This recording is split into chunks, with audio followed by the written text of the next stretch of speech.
बच्चों इस वीडियो में आपका लाइन का जो कॉन्सेप्ट है जिस पे बेस पूरी 11.2 है इंक्लूडिंग मिसलेनियस जो कि 3D का बहुत इंपॉर्टेंट कॉन्सेप्ट बचा है बिकॉज आप सभी को पता है कि प्लेन डिलीटेड है तो ये और भी ज़्यादा इंपॉर्टेंट हो जाता है। ये मैं कंप्लीट ही कराने वाला हूँ। मैं जितने भी कॉन्सेप्ट हैं सब पे बेस्ड न्यूमेरिकल इस वीडियो में करा दूंगा।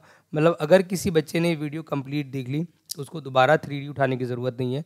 उसके एनसीईआरटी के क्वेश्चन सारे सॉल्व हो जाएंगे। अब मैं आपको एक बड़ी इंपॉर्टेंट चीज़ बताऊंगा बच्चों, ध्यान देना ज़रा। इसके अंदर आपको एक चीज़ समझनी बहुत ज़रूरी है कि इस चैप्टर में सबसे इंपॉर्टेंट चीज़ है वो है आइडेंटिटीज़। मतलब जिस बच्चे को फॉर्मूलाज बहुत अच्छे से लर्न है उसके लिए चैप्टर कुछ भी नहीं है। और इसके अंदर एक और इम्पॉर्टेंट फैक्टर है कि आपको सिर्फ आइडेंटिटीज़ को लर्न नहीं करना है, you will have to understand कि उस आइडेंटिटी में कौन सी चीज़ यूज़ हो रही है। जैसे अगर मैं बात करूँ इसका आइडेंटिटी नंबर 1, उसमें क्या है, equation of line passing through 1 point.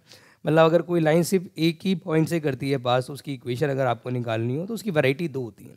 जब भी आपसे वो इक्वेशन की बात करेगा तो इक्वेशन दो टाइप की होती हैं। इनफैक्ट हर जितने फॉर्मूलाज आप लर्न करोगे वो दो टाइप के होते हैं। एक होता है वेक्टर मेथड, एक होता है कार्टेशियन। ऑब्वियस सी बात है कि अगर आपको बताइए कि वेक्टर मेथड है वो इन टर्म्स ऑफ आई जे के होगा और जो कार्टेशियन मेथड है वो विदाउट आई जे के होगा। ये बात आप दिमाग में रखेंगे। तो सबसे पहले आपको समझना है बच्चों की equation of line passing through 1 point, इसकी वेक्टर इक्वेशन होती है sir R vector is equal to A vector plus lambda times of B. Where A vector क्या होता है सर, ए वेक्टर होता है position vector of a point. You have to remember this, आपने याद रखना है भाई। सिर्फ आइडेंटिटी याद करने से कुछ नहीं होगा। यू हैव टू रिमेंबर कि ए वेक्टर इज अ पॉइंट। जो भी पॉइंट वहाँ आपको गिवन होगा चाहे वो स्केलर फॉर्म में हो आप उसे वेक्टर बना सकते हैं, but A vector is a point, ये आपको याद रखना है। और जो वेक्टर बी है that is D R's of line. और ये दोनों ही इंफॉर्मेशन एक न्यूमेरिकल के लिए गिवन होनी चाहिए जब भी आप उसकी वेक्टर इक्वेशन निकाल सकते हो। अगर मैं कार्टेशियन इक्वेशन की बात करूं तो कार्टेशियन इक्वेशन में सर सेम जो चीज़ें वेक्टर में यूज़ हुई हैं वही यूज़ होंगी, बट यहाँ पे आई जी के नहीं आएगा। तो आप देख सकते हैं मैंने इक्वेशन क्या लिखी है, x minus x one upon A, Y minus Y one upon B, Z minus Z one upon C, where X one Y one Z one is a point and A B C is a D R's. ये आपको दिमाग में रखना है। जो चीज़ें vector में use होंगी ये अच्छी बात है, वही सेम चीज़ें कार्टेशियन में यूज़ होंगी। और अगर आपको एक बार वेक्टर इक्वेशन मिल जाती है उससे कार्टेशियन में जाना, या कार्टेशियन इक्वेशन मिल जाती है उससे वेक्टर में जाना बहुत आसान होता है। वो मैं आपको इसी वीडियो में सिखा दूंगा। ये कब ये आइडेंटिटी कब लगेगी आपको, आपका हेडिंग ध्यान रखना है बच्चे कि when line passes through 1 point. अगली इक्वेशन मैंने ली है कि अगर आपकी लाइन पास करेगी 2 पॉइंट से, मतलब इस बार आपको डी आर्स गिवन नहीं होंगे, इस बार आपको 2 पॉइंट वहाँ गिवन होंगे और आपसे इक्वेशन पूछ लेता है, तो it's a very simple formula. उसकी वेक्टर इक्वेशन होती है बच्चों R vector is equal to A vector साथ में lambda times of B minus A vector. You have to remember कि ए और बी क्या है। देखो एक बात और ध्यान रखना, मैंने इस वीडियो में आपको भी एक चीज़ ये नहीं बताई है कि आर वेक्टर क्या होता है। आर वेक्टर एक आपका जनरल वेक्टर होता है जो हमेशा अननोन रहता है, जिसकी वैल्यू आपने कभी पुट नहीं करनी होती है। वही उसके अननोन होने की वजह से तो ये इक्वेशन है। अगर सब कुछ नोन हो जाएगा तो इक्वेशन कहाँ बचेगी। ऐसे ही यहाँ पे जो लैम्डा है वो कोई भी रियल नंबर हो सकता है, वो भी अननोन रखना होता है। ज़रूरत पड़ने पे लैम्डा निकालना होता है, अदरवाइज लैम्डा की कोई ज़रूरत नहीं है। ध्यान रखेंगे लैम्डा और आर विल रिमेन सेम। इसके अंदर भी आप देखेंगे कि जो लैम्डा है वो मैंने सेम रखा हुआ है, वो सेम ही रखना है आपने। बी की वैल्यू पुट करनी है, ए की वैल्यू पुट करनी है और आर वेक्टर आपने सेम रखना है। अगेन आर वेक्टर क्या है sir, it's a general vector. और ए और बी क्या है, दोनों ही पॉइंट्स हैं। ए जो है वो पहला पॉइंट है, बी जो है वो दूसरा पॉइंट है। ये आप दिमाग में रखेंगे। इसकी भी कार्टेशियन इक्वेशन सर क्या होती है, सेम एज जो आपकी हमने फर्स्ट इक्वेशन पढ़ी है पासिंग थ्रू 1 पॉइंट, उसी से रिलेटेड है sir. X minus x one upon X two minus x one, Y minus Y one upon Y two minus Y one is equal to Z minus. आप देखोगे बिल्कुल same है sir. यहाँ पे बस हमें डी आर्स निकालने पड़ रहे हैं। अगर आपको एक्सरसाइज नंबर 1 की वीडियो याद है, मैंने बताया था कि x two minus x one से क्या आता है A, y two minus Y one से B, z two minus Z one से सी आता है। तो ये ए बी सी ही है, बट यहाँ निकालने पड़ रहे हैं और वहाँ गिवन होंगे। और एक बात ध्यान रखना, X one Y one Z one, X two Y two Z two, the both are the points जो गिवन होंगे। अब इन पे बेस्ड ना न्यूमेरिकल कर लेते हैं। मैं सारी आइडेंटिटीज़ एक साथ नहीं कराऊंगा, अदरवाइज आप कंफ्यूज हो जाओगे। तो पहले इन दो पे बेस्ड न्यूमेरिकल करते हैं, फिर आगे जो आगे की आइडेंटिटीज़ है वो समझेंगे बेटा। तो जैसे कि इस पे बेस्ड मैंने एक न्यूमेरिकल ले लिया, ये असाइनमेंट का क्वेश्चन लिया है, बट एनसीईआरटी में भी इस टाइप के क्वेश्चन नंबर 5, 6 है, वो आप आराम से कर लेना 11.2 के। हमसे कह रहा है वेक्टर इक्वेशन निकालो अगर हमें पासिंग पॉइंट का दिया है पोजीशन वेक्टर, और बोल रहा है is in direction of this, और फिर बोल रहा है also find the Cartesian equation. बच्चों एक बात ध्यान रखना, इसमें स्टार्टिंग में दे रखा है पॉइंट, बाद में आपसे बोल रहे हैं in the direction of this. जब वो बोले ना कि in the direction of this, आप समझ जाना कि वो आपके लिए डी आर्स है, जिसकी डायरेक्शन में है that must be D R's, always remember. तो सर ए वेक्टर हमें यहाँ पे क्या दिया है, सर हमें ए वेक्टर यहाँ पे दिया है 2i minus J plus 4k। Sir basically अगर मैं इसकी कार्टेशियन फॉर्म भी लिखना चाहूँ पॉइंट की, क्योंकि हमें कार्टेशियन इक्वेशन भी निकालने में ज़रूरत पड़ेगी, तो हमारा जो पॉइंट है बेसिकली वो क्या है 2 माइनस 1 4, ये वाला पॉइंट यूज़ करेंगे जब हम निकालेंगे कार्टेशियन इक्वेशन। और वेक्टर बी मतलब जो डी आर्स को डिनोट कर रहा है, इन द डायरेक्शन ऑफ जो लिखा है वही डी आर्स है आपके। तो बी वेक्टर में दे रखा है sir i plus J minus का 2k। अगर मैं इसका भी स्केलर फॉर्म निकालूं तो डी आर्स बेसिकली क्या बनेंगे 1, i का कोफिशिएंट, j का कोफिशिएंट 1 और k का कोफिशिएंट -2, ये आपके डी आर्स भी हो गए। मैंने पहले ही निकाल लिया क्योंकि कार्टेशियन भी निकालनी है इस वजह से। अब आप क्या करोगे बच्चों, आप सबसे लिखोगे पहले वेक्टर इक्वेशन ऑफ लाइन, और आपको पता है वेक्टर इक्वेशन होती है sir R vector is equal to A vector plus lambda times of B vector. ये इक्वेशन आपको याद होनी चाहिए। अब ये वाली क्यों लगाई सर, क्योंकि पासिंग थ्रू 1 पॉइंट है, एक ही पॉइंट आपको दे रखा है ना भाई। तो आप क्या करोगे, आप यहाँ पर ए वेक्टर की जगह ए वेक्टर की वैल्यू डाल दोगे, that is 2i minus J plus 4k plus lambda times of vector B which is i plus J minus का 2k। सर आगे क्या करना है बच्चों, यही तो अच्छी बात है कि आगे कुछ नहीं करना है, आइडेंटिटीज लर्न कर लो, वैल्यू डालो आइडेंटिटी के अंदर, जो आएगा that will be your answer. ये एडवांटेज है भाई, 3D मुश्किल नहीं है, 3D पूरा का पूरा किस पे बेस्ड है, फॉर्मूला बेस्ड है। तो ये आपका क्या हो गया, वेक्टर इक्वेशन हो गया। और क्या मांगा है sir, Cartesian equation. Cartesian equation का फॉर्मूला रटा पड़ा है हमें, x minus x1 upon A, y minus y1 upon B, z minus z1 upon C. Sir x1 y1 z1 point होता है और A B C DRs होते हैं, तो यहाँ पे x माइनस 2 अपॉन ए कितना हमारे पास, that must be 1, y positive का 1 अपॉन में अगेन 1 आ जाएगा, z माइनस का 4 अपॉन में -2 आ जाएगा। क्या सर ये हमारा फाइनल आंसर है, 100% ये हमारा फाइनल आंसर है। तो आपको समझ आ रहा है कि अगर आपको फॉर्मूला याद है आपने इसे वैल्यू डालो और जो भी आपका आंसर आएगा that will be your final answer. उसके बाद अगला क्वेश्चन पढ़ लेते हैं। हमसे बोल रहे हैं find the vector equation and Cartesian equation of the line passing through 2 point. भाई 2 पॉइंट दे रखे हैं सर, एक पॉइंट दे रखा है हमें कार्टेशियन का 3, 4 माइनस का 7, और एक पॉइंट दे रखा है सर 1, -1, 6। सर हमें ए वेक्टर दे रखा है एक तरीके से, that is 3i 4j -7k, और वेक्टर बी दे रखा है सर i माइनस का j पॉजिटिव का 6k। अब हम क्या करेंगे सर, सबसे पहले हम ना यहाँ स्टार्टिंग में निकाल लेंगे b माइनस ए। क्यों निकालेंगे सर, क्योंकि हमें ना इक्वेशन में डालना है, आपको इक्वेशन ऑलरेडी याद होनी चाहिए। तो यहाँ पर आप निकालोगे b minus A because it is a demand, इससे आपके डी आर्स भी बन जाएंगे। तो i में से आप 3i माइनस करोगे that means B 2i, minus J -4j करोगे माइनस का 5j, और इसमें से इसको माइनस करोगे, I think it must be your 13k। तो ये आपने लिख लिया। उसके बाद आपने क्या करना है सर, उसके बाद हमें लिखना है वेक्टर इक्वेशन। हमें पता है इसकी वेक्टर इक्वेशन क्या होती है, R vector is equal to A plus lambda. Sir ये फॉर्मूला क्यों लगा रहे हो, बिकॉज ये तब लगता है जब 2 पॉइंट गिवन होते हैं। क्या यहाँ पे 2 पॉइंट गिवन है, 100% यहाँ पे 2 पॉइंट आपको अवेलेबल है। तो हम क्या करेंगे सर, आर वेक्टर की जगह, सॉरी आर वेक्टर तो एज इट इज रहता है, उसकी वैल्यू रखनी नहीं होती है। ए वेक्टर मतलब स्टार्टिंग पॉइंट, मतलब आप 3i प्लस 4j -7k लिखोगे, लैम्डा टाइम्स ऑफ, भैया b माइनस ए की वैल्यू पुट करनी पड़ेगी ना, b माइनस ए कितना है हमारे पास, माइनस का 2i माइनस का 5j पॉजिटिव का 13k। क्या ये हमारा फाइनल आंसर है, अगेन आइडेंटिटी में वैल्यू डालनी है, वही आपका फाइनल आंसर होता है। आप इसकी कार्टेशियन इक्वेशन भी निकालोगे। अच्छा एक बात ध्यान रखना, वैसे वेक्टर से कार्टेशियन में जाना कोई बड़ी चीज़ नहीं होती है, बट फिर भी मैं इसकी आइडेंटिटी आपको लिखवा दे रहा हूँ।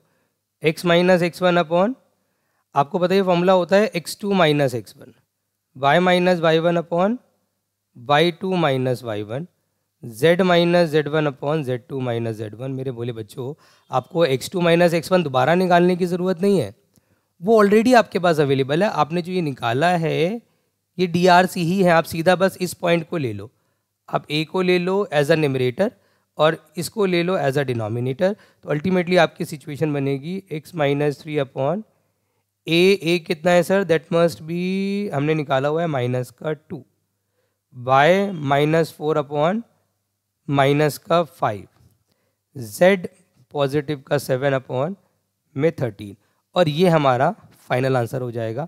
आइडेंटिटी बेस्ड क्वेश्चन है। तो ये तो इक्वेशन होगी। इक्वेशन की वैरायटी सिर्फ दो ही हैं, passing through 1 point, passing through 2 point.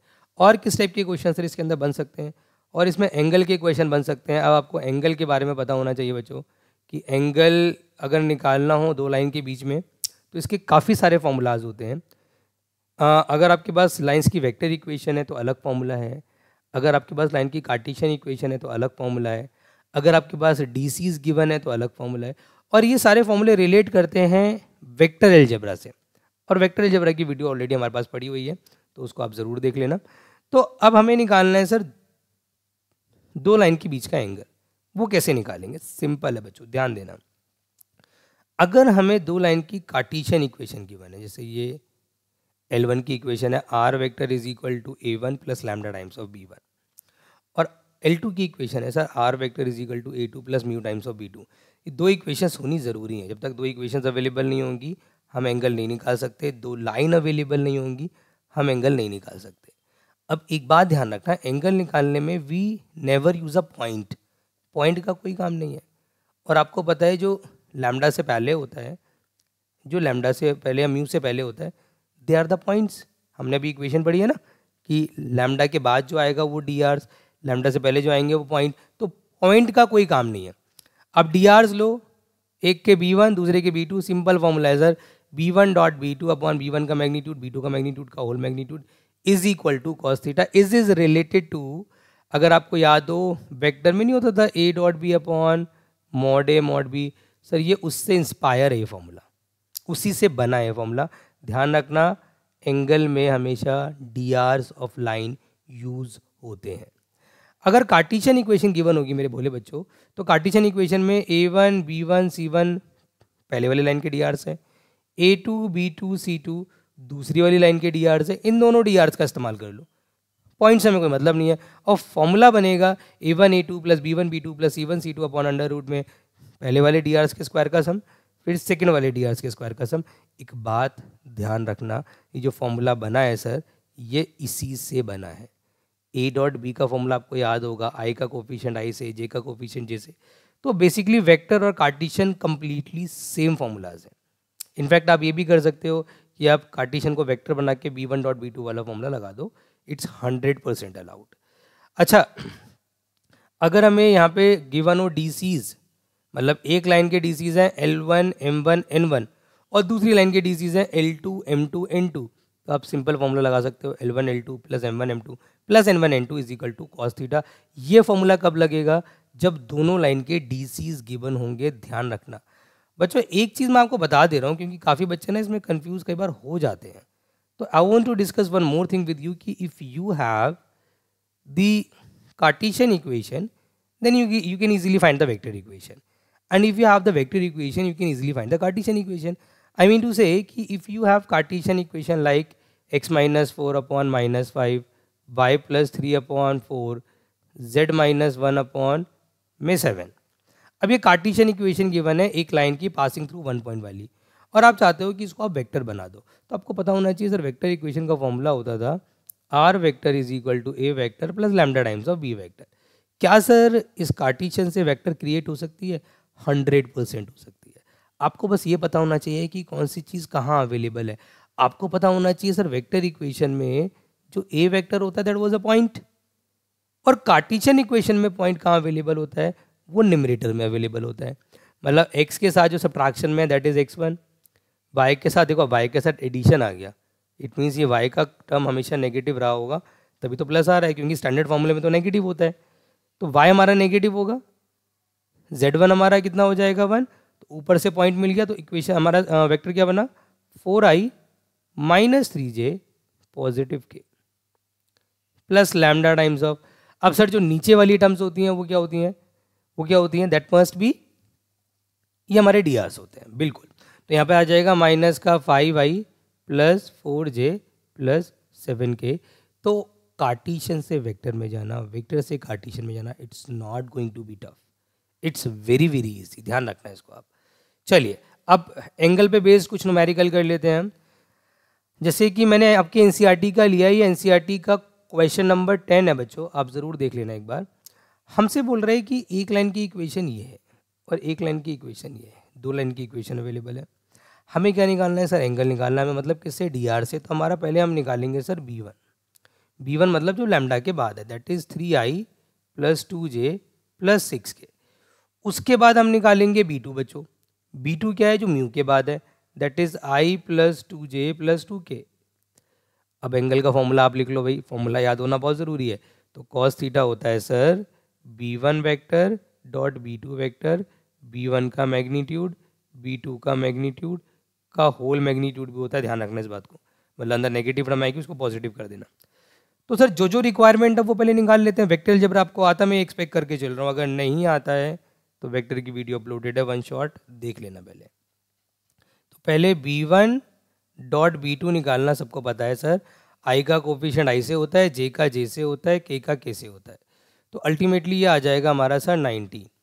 फिर हमें चाहिए सर क्या, b1 का मैग्नीट्यूड कितना आएगा बच्चों, 9 plus 4 positive 36 which is root 49 and which is 7।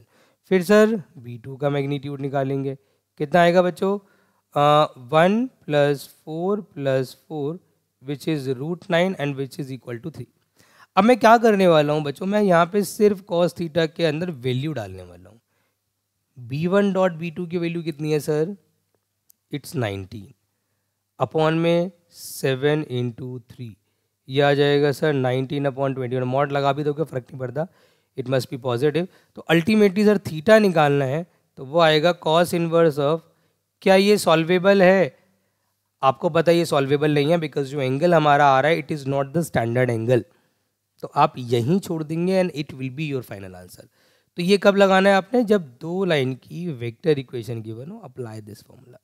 अगर कार्टिशियन गिवन होती है सर, फॉर एग्जांपल अगर मैं इसकी बात करूं, यू कैन सी दो लाइन की कार्टिशियन इक्वेशन गिवन है तो कोई दिक्कत नहीं सर, ये तो और इजी होते हैं। इसमें मेरे बच्चों आपने क्या करना है, आपने a1 b1 c1 ले लेने हैं, drc लेने हैं, पॉइंट से कोई मतलब नहीं है। This is your a1, this is your b1, this is your c1, a2 b2 c2। Sir cos theta का स्ट्रेट फॉर्मूला होता है a1 a2 b1 b2 c1 c2 upon under root के अंदर पहले वाले डी आर्स के square का सम, मतलब a1 का स्क्वायर b1 का स्क्वायर। फॉर्मूले में लिख रहा हूँ बार बार इसके अंदर वीडियो के अंदर, आई जस्ट वांट कि इसी वीडियो में ही आपको फॉर्मूले याद हो जाए और वो भी जाएंगे। और आप अगर फॉर्मूले याद करना चाहते हो ना, एक आसान तरीका बता रहा हूँ, आप अप्लाई करो।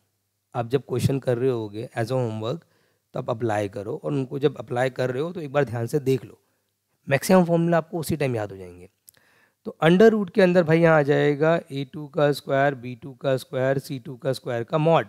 सर क्या करेंगे, अरे वैल्यूज़ डाल दो बस, कुछ नहीं करना भाई। a1 a2 मतलब 2 इंटू दिस माइनस 2, सीधा कैलकुलेशन कर रहा हूँ, it's a basic question. 5 into this करेंगे तो कितना आ जाएगा 40, माइनस 3 इंटू दिस करेंगे कितना आ जाएगा -12, अपॉन में अंडर रूट सीधा लिख रहा हूँ मैं, 2 का स्क्वायर होगा 4 और ये 25 और ये 9 हो जाएगा सर। फिर यहाँ आ जाओ सर 1, ये हो जाएगा 64, ये हो जाएगा आपका 16। सर ये आ जाएगा cos theta is equal to minus का तो 14 हो जाएगा आई थिंक, और अगर हम सॉल्व करेंगे तो इट मस्ट बी 26। नीचे रूट में थोड़ा अजीब आएगा, डरने की ज़रूरत नहीं है, अजीब से आंसर भी आए जाते हैं। तो ये रूट के अंदर हो जाएगा आपका 38 और ये रूट के अंदर हो जाएगा आपका 36, ये 16 है आई थिंक ये। तो ये लगभग आएगा हमारा आई थिंक इट बिकम्स 80, 81, क्या बात है, चलो ये तो सॉल्वेबल है कम से कम। तो cos theta is equal to आ जाएगा बच्चों, देख लेना अगर कुछ कैलकुलेशन एरर हो, मुझे लग रहा है कोई कैलकुलेशन एरर हो सकता है, बट हमें कॉन्सेप्ट पे ध्यान देना है, कॉन्सेप्ट हमारा यही है, अप्रोच हमारी यही है। तो यहाँ पे रूट 38 और यहाँ सर 9 आ जाएगा, तो theta is equal to 26 upon 9। कुछ कट नहीं रहा, कुछ हो नहीं रहा, तो कोई बात नहीं सर, यही हमारा फाइनल आंसर हो जाएगा। तो आई विश आपको एंगल निकालने आ गए। Angle are very easy. 3 फॉर्मूले हैं, vector method, Cartesian method and when DCs are given. तीनों फॉर्मूले याद कर देना, जो सिचुएशन अवेलेबल हो वो फॉर्मूला लगा देना, बात खत्म। अब इसी से इंस्पायर है बच्चों कंडीशन फॉर द परपेंडिकुलरिटी। अब देखो एक बात समझना बच्चों, देखो ये फॉर्मूला बच्चों को लगता है कि रटना है, फिर दोबारा से रटने की ज़रूरत नहीं है। आपको एंगल के फॉर्मूले याद हो गए हैं, आपको पता है कि एंगल बिटवीन 2 लाइन क्या होता है, दैट इज कॉस थीटा वाले फॉर्मूलाज। तो आपको ये भी पता है कि सर अगर 2 लाइन आपस में परपेंडिकुलर हो जाएंगी तो उनके बीच का एंगल 90 डिग्री हो जाएगा। तो अगर उनके बीच का एंगल 90 डिग्री हो जाएगा तो थीटा 90, और सर अगर थीटा 90 तो कॉस 90 और कॉस 90 होता है 0। तो इसका मतलब सर एक बात तो हम समझ गए कि जो एंगल वाले फॉर्मूलाज हैं उसी से हमारे कंडीशन फॉर परपेंडिकुलरिटी निकलेगी। तो आप देख भी सकते हैं उसी से इंस्पायर है। ये आपका जब कार्टेशियन इक्वेशन हो, अभी तो मैंने आपको कराया ना ये वाला कॉन्सेप्ट, देखो आप अभी बताया है कि A1 A2 B1 B2 C1 C2 upon में, तो ये अपॉन वाली टर्म क्योंकि ये 90 हो गया तो cos 90 0, तो ये अपॉन वाली टर्म 0 से आपके इनटू हो गई और ये खत्म हो गई। तो अल्टीमेटली एक सिचुएशन आ गई A1 A2 B1 B2 C1 C2 equal to 0। कब लगेगी? व्हेन dr से गिवन। एक इक्वेशन है sir L1 L2 plus M1 M2 plus N1 N2 equal to 0, it will be applicable when DCs are given, बात खत्म। और आखिरी वाली कब लगेगी सर? जब हमें 2 लाइन की वेक्टर इक्वेशन गिवन हो तो उनके DRs निकाल के आप उनका डॉट प्रोडक्ट निकाल दो। मैं आपको इस पे बेस 2 क्वेश्चन कराता हूँ, बहुत अच्छे क्वेश्चन है, NCERT के मैंने ले लिए हैं। जैसे कि हमारे पास एक क्वेश्चन नंबर 13 है, अवेलेबल सिचुएशन ये है कि एक L1 हमें दिया हुआ है x माइनस 5/7 और कह रहा है कि इन दोनों लाइन को ना प्रूव कर दो परपेंडिकुलर है। तो आप सबसे पहले भाई DRs निकालो। अब DRs कैसे निकालोगे? That must B 7 5 1। फिर आप L2 लिखो, उसकी इक्वेशन कितनी है sir? x/1 y/2 z/3। Sir इसके भी DRs निकाल लो। DRs ऑफ L2 लिख देना, DRs of L1 DRs of L2। DRs of L2 कितने हो जाएंगे सर? 1 2 3। फिर आप एक हेडिंग लिखेंगे। अब क्योंकि मैं यहाँ पर, आपको पता है कि यहाँ पर DRs गिवन है तो DRs वाला कॉन्सेप्ट लगेगा। तो since L1 is perpendicular to L2 तो sir A1 A2 B1 B2 C1 C2 equal to 0 होना चाहिए। चेक कर लेते हैं सर। 7 इंटू 1 7 आ जाएगा, 5 इंटू 2, अरे कुछ गड़बड़ कर दिया हमने यहाँ पर, -5 था बेटा, -5 था, -5 था। तो -5 into 2 that is -10, 1 into 3 that is 3। Sir यहाँ पे आ गया 10 - 10 is equal to 0, 0 is equal to 0। क्या बात है, हमारा आंसर आ रहा है जी बढ़िया स्माइल के साथ। तो 0 इक्वल टू 0 आ गया। It means so they are perpendicular, so they are, लिख देना वो लाइन आप लिख दोगे। तो ये तो बेसिक क्वेश्चन हो गया जिसके आने के चांसेस बहुत कम है, इतने आसान क्वेश्चन भी नहीं आते हैं। अब थोड़ा सा मुश्किल ले रहा हूँ, इनफैक्ट मैं वो क्वेश्चन ले रहा हूँ जो इस पे बेस आ सकता है, जो आपके NCERT का ही है। मैं क्वेश्चन नंबर 12 की बात कर रहा हूँ। It's a very very easy question, लेकिन कहानी में ट्विस्ट ये है सर कि 2 लाइन की इक्वेशन हमें दी है, दोनों लाइन आपस में परपेंडिकुलर है, बट कोई भी लाइन स्टैंडर्ड फॉर्म में नहीं है। तो what we need to do first, we need to convert them in terms of standard. मतलब सर जो L1 की इक्वेशन गिवन है ना, यहाँ पे 1 माइनस एक्स नहीं होता, x पहले आता है। तो कोई बात नहीं, हम यहाँ पे कॉमन ले लेते हैं, x माइनस 1 अपॉन -3, क्योंकि वो माइनस कहाँ ले जाओगे? नीचे ले जाओगे ना। सर y का कोफिशिएंट तो कुछ भी नहीं होता है, इन्होंने खामखा यहाँ पे लगा रखा है 7। तो हम क्या करेंगे सर, 7 कॉमन ले लेंगे तो y-2 आ जाएगा। अब 7 कहाँ जाएगा? वहाँ पे मल्टीप्लाई में मत लिखना क्योंकि वहाँ उसकी ज़रूरत नहीं है। तो कहाँ ले जाओगे? अपॉन में। किसके अपॉन में सर? 2p/7। क्या ये स्टैंडर्ड है? हाँ सर ये तो सही लग रहा है, ये सही लग रहा है। तो इससे क्या करेंगे, इससे DRs ऑफ L1 आ जाएगा। कितना आएगा सर? That is 3 -3 2p/7 2। चलिए सर अब लिखेंगे सर L2 की स्टैंडर्ड इक्वेशन। L2 भी स्टैंडर्ड फॉर्म में नहीं है, और L2 की स्टैंडर्ड इक्वेशन का जो स्टार्टिंग वाला पार्ट है, x वाला पार्ट है, वही गलत दे रखा है। x अकेला होता है, कोफिशिएंट 1 के साथ होता है, और x का कोफिशिएंट हमेशा पॉजिटिव होता है, यहाँ नेगेटिव दे रखा है। तो आप पॉजिटिव बना लो भाई। आप यहाँ से कॉमन लोगे -7, तो x -1 अपॉन में -3p/7, क्योंकि वो -7 आपको नीचे लेके जाना पड़ेगा। y -5 अपॉन 1 हो जाएगा और z -6 अपॉन -5 हो जाएगा। तो यहाँ से dr/L2 भी आ जाएंगे। तो अल्टीमेटली ये हो जाएगा माइनस का 3p/7 1 माइनस का 5 है बच्चों, ये ध्यान रखना। अब पहले वाले लाइन के डीआर्स हो गए A1 B1 C1, दूसरी लाइन के डीआर्स क्या होगा A2 B2 C2। सर क्या करेंगे, सर लिखेंगे कि since L1 is perpendicular to L2 then A1 A2 B1 B2 C1 C2 equal to 0। Sir एक काम करते हैं, ये हमारा A1 है, सीधा मल्टीप्लाई कर लेते हैं, that is 9p/7 plus 2p/7 minus 10 is equal to 0। 11p/7 minus 10 equal to 0। LCM लेंगे 11p माइनस 70। अब ज़्यादा कैलकुलेशन नहीं दिखा रहा, आप 12th क्लास के स्टूडेंट हो, समझदार हो, तो p इज इक्वल टू आ जाएगा 70/11। It is a very very important question of your NCERT. एक ये, एक इसके बाद का जो मैं कॉन्सेप्ट कराऊंगा आपको एसडी का, शॉर्टेस्ट डिस्टेंस। ये दो चीज़ें बहुत इंपॉर्टेंट है। एक मिसलिनियस का जो क्वेश्चन है वो बहुत खास है, वो मैंने वीडियो के बिल्कुल एंड में करा रखा है, उसको आप ज़रूर देखना, क्योंकि ये क्वेश्चन में से एक क्वेश्चन एनसीईआरटी से आएगा ही आएगा, ये आप ध्यान रखेंगे बच्चों। उसके बाद अगली सिचुएशन आती है बच्चों, कंडीशन फॉर पैरेललिटी, मतलब अगर दो लाइंस को मुझे आपस में प्रूव करना है दैट दे आर पैरेलल, तो इसकी दो कंडीशन अवेलेबल है। एक कंडीशन अवेलेबल है कि सर अगर आपके पास डी आर्स अवेलेबल हों, अगर हमें दोनों लाइन के डी आर्स दे रखे हों, तो what we need to do, हमें क्या करना चाहिए सर, हमें उनके डी आर्स को आपस में डिवाइड कर देना चाहिए।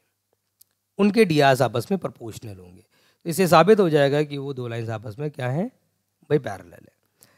बट अगर दो लाइन्स के डीसीज गिवन हो तो उनका रेशियो बराबर नहीं होता, वो डीसीज ही बराबर हो जाते हैं। मतलब पहले वाली लाइन का L1 दूसरे वाली लाइन का L2 बराबर होगा, तो ये इक्वल होंगे ऑलवेज रिमेंबर, और ये प्रोपोर्शनल होंगे। यहाँ मैं एक नोट लिखना चाहता हूँ बच्चों, एक नोट लिख लेना यार, और वो नोट ये है कि अगर दो लाइंस ऑलरेडी हमें दे रखी हैं, when two lines are already given that they are parallel,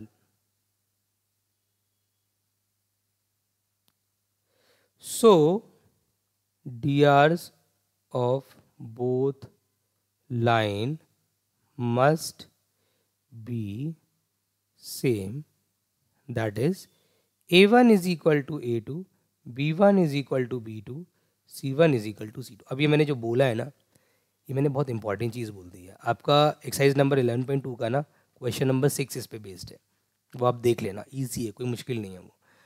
जब दो लाइन ऑलरेडी गिवन हो दैट दे आर पैरेलल, वहाँ प्रूव नहीं करना, वहाँ गिवन है दैट दे आर पैरेलल, तो मेरे भोले बच्चों उनके डी आर्स आपस में प्रोपोर्शनल नहीं होते, इक्वल हो जाते हैं। आपने कब प्रोपोर्शनल लेना है, जब आपसे बोले कि इस लाइन को इस लाइन के पैरेलल प्रूव करो, तो प्रूविंग टाइप क्वेश्चन आए।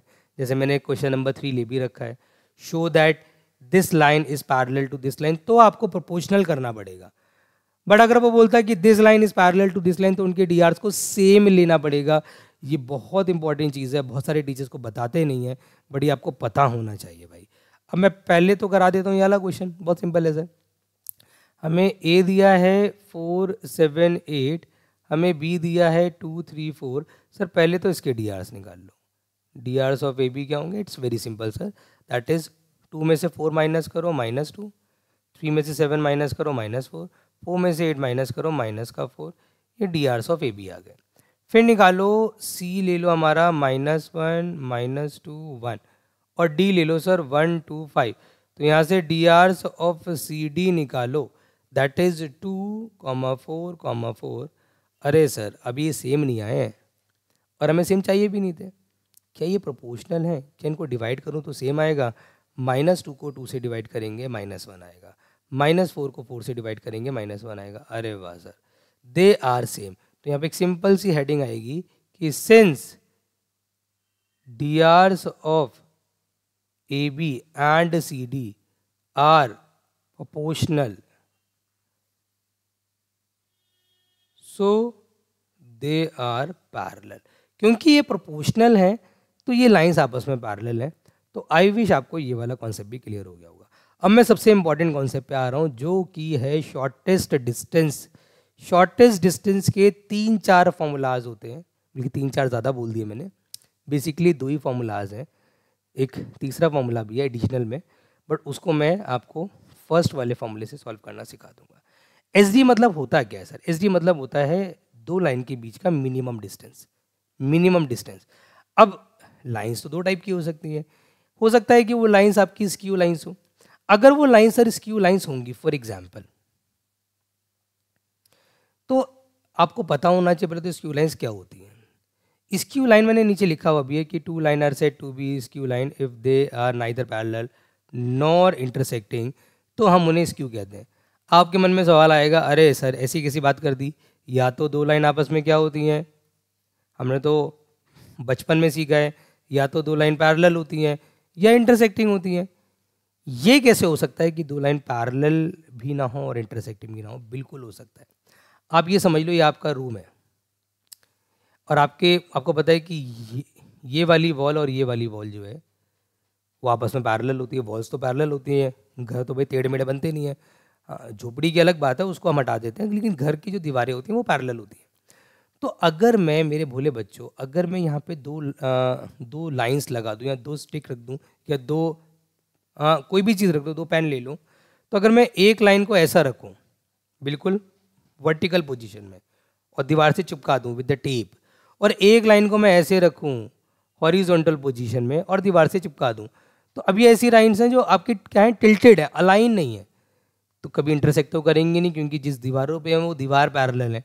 इंटरसेक्टिंग का तो मतलब ही नहीं बनता। और सर ये आपस में 0 डिग्री एंगल भी नहीं बना रही, बिकॉज ये लाइंस अलाइन नहीं है भाई। जो लाइंस अलाइन होती हैं ना, मतलब ऐसे, जो लाइन ऐसे होती हैं वो हमेशा क्या होती हैं, आपस में पैरेलल।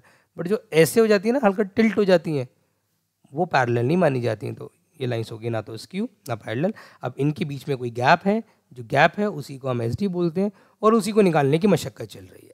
तो एक फॉर्मूला तो मैंने आपके सामने लिख दिया है सर।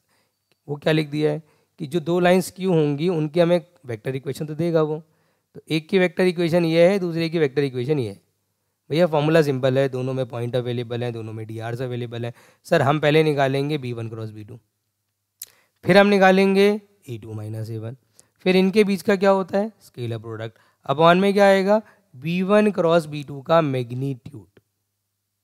सिंपल फॉर्मूला है, याद कर लेना।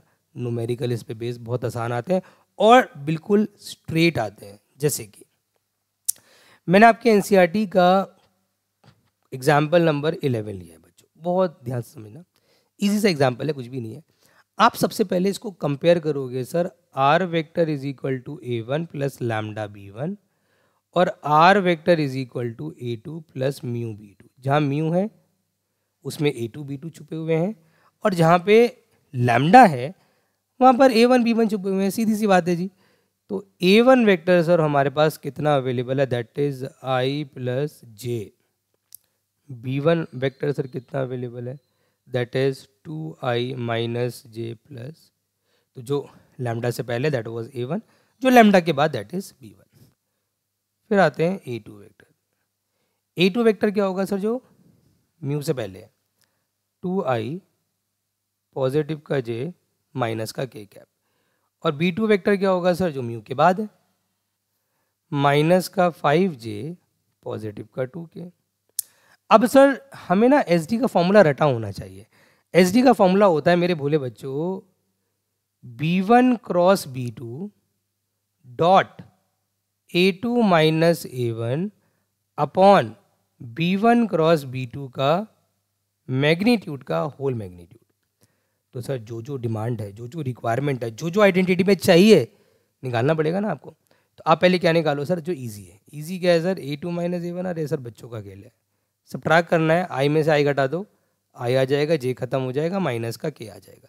फिर सर हम निकालेंगे b1 क्रॉस b2, मतलब द डिटर्मिनेंट ऑफ आई जे के, B1 के कोफिशिएंट 2 -1 1, B2 के कोफिशिएंट 3 -5 2, एंड आपको डिटर्मिनेंट एक्सपेंड करना आता ही है, तो आप डिटर्मिनेंट एक्सपेंड करेंगे जी, यहाँ plus minus plus plus minus plus. Sir expand करते हैं, आई कैप लिया, row column delete, -2 plus 5, minus का जे कैप लिया, रो कॉलम डिलीट, 4 -3, पॉजिटिव का के कैप लिया, रो कॉलम डिलीट, -10, पॉजिटिव का 3। सर ये सॉल्व करके आ जाएगा हमारा कितना, 3i माइनस का जे माइनस का 7k। चलो जी, B1 क्रॉस B2 भी आ गया। अब B1 क्रॉस B2 का मैग्नीट्यूड निकाल लो सर, वो भी तो ज़रूरी है, तो वो निकालोगे तो कितना आएगा सर, 9, आई के कोफिशिएंट का स्क्वायर 3 है ना, और जे का कोफिशिएंट 1 है तो 1 ही आ जाएगा, के का कोफिशिएंट 7 है तो 49 आ जाएगा, तो ओवरऑल तो सर ये 59 आएगा।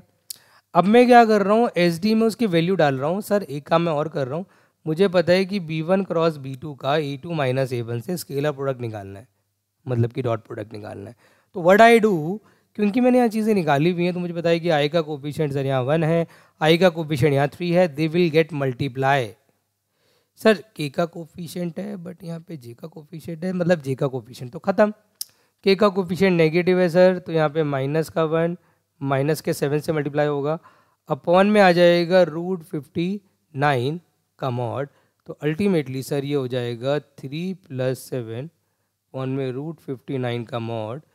भाई मॉड हटा सकते हो क्योंकि एवरीथिंग इज पॉजिटिव हेयर, तो फाइनल आंसर हो जाएगा हमारा 10 अपॉन में √59।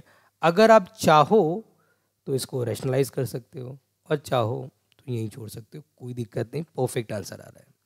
तो ये फॉर्मूला कब लगेगा जी, जब लाइंस आपकी स्क्यू होंगी। स्क्यू लाइन क्या होती है मैंने आपको बता दिया है। तो आई विश आपको एग्जाम्पल नंबर 11 क्लियर हो गया है। एग्जाम्पल 11 अकेले पे बेस्ड आपकी एक्साइज का क्वेश्चन नंबर 14, 15, 16, 17 सब इसी पे बेस्ड है। एक इसमें बीच में 16 पता नहीं, आई थिंक 16 ही है जो कार्टेशियन फॉर्म में, बट वो भी मैं आपको भी बता दूंगा कि कार्टेशियन का करना क्या आपने। तो 14, 15, 16, 17 क्वेश्चन 11.2 के आपसे आराम से हो जाएंगे। इसमें बच्चों एक ना कॉन्सेप्ट और है, ये कॉन्सेप्ट थोड़ा बच्चों को परेशान करता है बट आसान है, इसमें कुछ ज़्यादा खास है नहीं। ये कॉन्सेप्ट कब लगेगा भाई, इसको भी समझ लेते हैं हैंड टू हैंड सर। ये लगेगा जब हमारी लाइंस आपस में पैरेलल होंगी, मतलब एक लाइन की इक्वेशन दे रखी है A1 + λb, दूसरे की दे रखी है A2 + आपका μb। तो आपको ये कैसे समझ में आएगा कि लाइंस पैरेलल हैं? सर इसमें जो लैम्डा के बाद drs हैं और जो म्यू के बाद drs हैं, दे विल बी 100% सेम, या तो सेम या प्रोपोर्शनल, ज़रूरी नहीं सेम हो, वैसे उम्मीद यही है 90% केस में सेम होते हैं, या फिर प्रोपोर्शनल भी हो सकते हैं, तो डरना नहीं। लेकिन स्क्यू लाइन में आप देखोगे कि वो सेम नहीं हो। जैसे अगर आप फॉर एग्जांपल स्क्यू लाइन की बात करो तो इसमें आप देख सकते हो कि drs क्या सेम थे, 2i - j 3i - 5j कहाँ सेम है। तो drs अगर सेम ना हो तो समझ जाना स्क्यू लाइन, और drs अगर सेम हो, जैसे एग्जांपल नंबर 12 ले लिया मैंने आपका, बहुत सिंपल है जी। आप देखो लैम्डा के बाद क्या है, म्यू के बाद क्या है, drs 100% सेम है, तो when the drs are same you can easily understand it is a line which are parallel. तो what you have to do now sir, इसमें फॉर्मूला अलग है, इसमें होता है सर बी वेक्टर का आपको निकालना पड़ता है क्रॉस प्रोडक्ट, किसके साथ निकालना पड़ता है सर, A2 - A1 के साथ। इस बार डॉट नहीं है, इस बार क्रॉस है, और अपॉन में बी वेक्टर का मैग्नीट्यूड भी आता है, ऑलवेज रिमेंबर दिस। तो मेरे भोले बच्चों what you have to do now, आप सबसे पहले निकाल लो वेक्टर बी। वेक्टर बी है सर 2i + 3j + 6k। फिर निकाल लो sir A1 vector, A1 vector है सर i + 2j - 4k। फिर आप निकाल लो A2 वेक्टर, A2 वेक्टर कितना है सर 3i + 3j - 5k। अब जो आइडेंटिटी मैंने लिखी है उसकी रिक्वायरमेंट समझो। सर पहले क्या चाहिए, A2 - A1, तो पहले क्या निकालेंगे भाई यहाँ पर A2 - A1, भाई सब्ट्रैक्ट करो, 3i में से आई गया तो कितना आ जाएगा 2i, 3j + 2j किया कितना आ गया j, -5k + 4k किया माइनस का क्या आ जाएगा, ठीक है सर। फिर निकालेंगे सर बी वेक्टर का क्रॉस प्रोडक्ट इसके साथ A2। सर रटा पड़ा है सर, डिटर्मिनेंट ऑफ आई जे के, पहले वेक्टर बी के कोफिशिएंट लेंगे एंड दैट मस्ट बी 2 3 6, क्योंकि सेम है तो आप ऑब्वियसली ये ले सकते हो आराम से। A2 minus A1 is 1 sorry 2 1 minus 1। Sir expand करते हैं प्लस माइनस प्लस लेके, तो सीधा आई कैप लिया, row column delete, that must be -3 minus का 6, माइनस का जे कैप लिया, रो कॉलम डिलीट, -2 माइनस का 12, पॉजिटिव का के कैप लिया, रो कॉलम डिलीट, 2 माइनस का 6। तो हमारा यहाँ से B cross A2 minus A1 कितना आएगा sir, it must B minus का 9i माइनस का 14j माइनस का 4k। इसका मैग्नीट्यूड देखो, इसके मैग्नीट्यूड की ज़रूरत नहीं, सॉरी बी के मैग्नीट्यूड की ज़रूरत है, वो भी निकाल लो। Under root of it must be B vector दिया ना, हाँ, तो 4 + 9 + 36 that is √49 which is equal to 7। अब कहानी में ट्विस्ट क्या है ये समझना भाई, इसमें एंड में बच्चे फंस जाते हैं, एंड में अटक जाते हैं। कहानी में ट्विस्ट ये है मेरे बोले बच्चों, यहाँ पे आप एस डी का कॉन्सेप्ट लगाओगे तो आपको पता है कि sir B cross A2 minus A1 ऊपर आएगा एज इट इज़, इसका मैग्नीट्यूड नहीं होता।